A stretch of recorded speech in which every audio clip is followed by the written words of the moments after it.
Halo semua guru-guru hebat dimanapun berada. Saya, Yona Carolina, guru SLB Negeri Banyuasin, Sumatera Selatan, dalam video praktik baik yang pernah saya lakukan.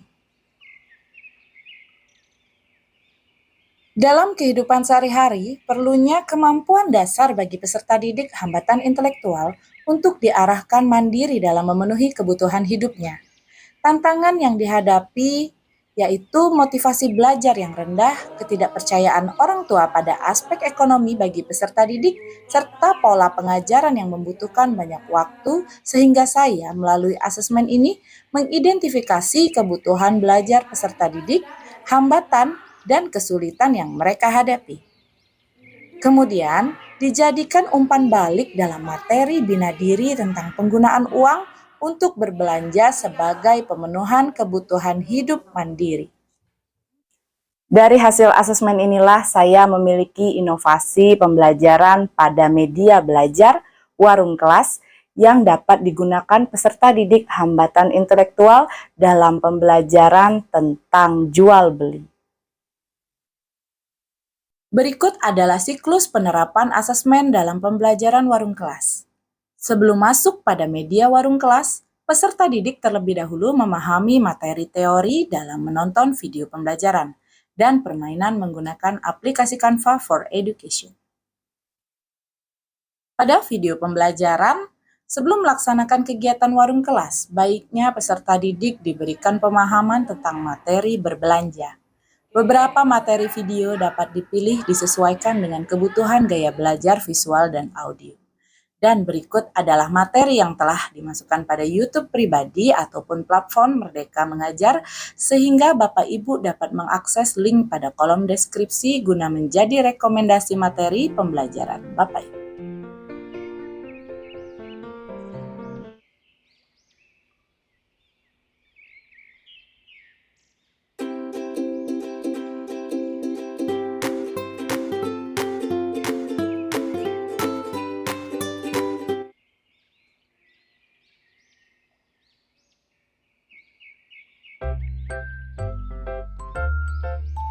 Halo teman-teman semua, kita hari ini akan belajar tentang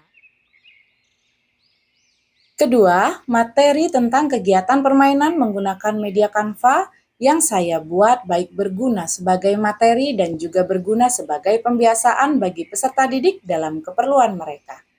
Yang kita tahu bahwa Kemendikbudristek memberikan fasilitas belajar ID untuk semua peserta didik dalam Canva for Education, sehingga dari sedini mungkin pengenalan untuk anak berkebutuhan khusus diterapkan dalam setiap materi belajar dan diharapkan menjadi pola yang baik ke depan untuk terbiasa menggunakan teknologi atau aplikasinya.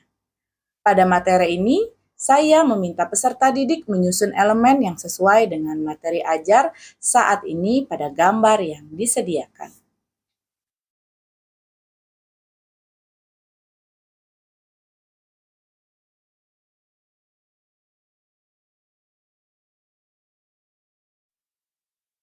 Setelah 2 tahapan teori dikuasai peserta didik, pada kegiatan praktik pembelajaran atau dalam belajar bergaya kinestetik warung kelas, metode bermain peran diterapkan pada kegiatan ini.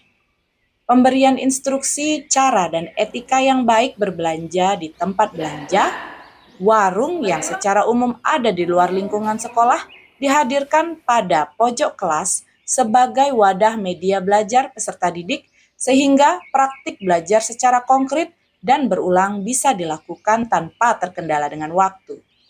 Proses nyata yang diterapkan menjadi bagian yang menarik bagi peserta didik dan pastinya menyenangkan.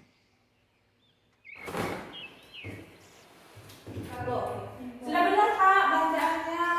Ini silakan. Terima kasih. Silakan Pak ya dipilih mau apa? Terima kasih. Bentar ya, saya scan dulu ya. 17.000. Baik, benar. Oke, benar Pak. Terima kasih belanjaannya. Terima kasih. Warung kelas tidak hanya terbatas pada setiap jam pembelajaran saja, tetapi di luar jam ajar dan dapat dilaksanakan secara berulang, di mana guru dan peserta didik bersepakat dalam waktu yang ditentukan menjual makanan sehat pada jam istirahat, mengusung budaya sekolah sehat dan adiwiyata. Tentunya makan makanan sehat menjadi bagian dalam memberikan aksi nyata bagi peserta didik.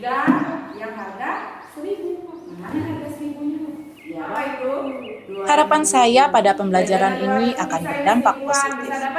Dalam pembelajaran bermakna, peserta didik dapat mandiri untuk pemenuhan kebutuhan hidup mereka di masa mendatang dan meningkatkan kepercayaan orang tua untuk bisa memandirikan anak dalam setiap kegiatan berbelanja. Demikianlah praktik baik yang bisa saya bagikan dan semoga menginspirasi guru-guru hebat dimanapun berada. Sampai ketemu lagi pada praktik baik lainnya dan terima kasih.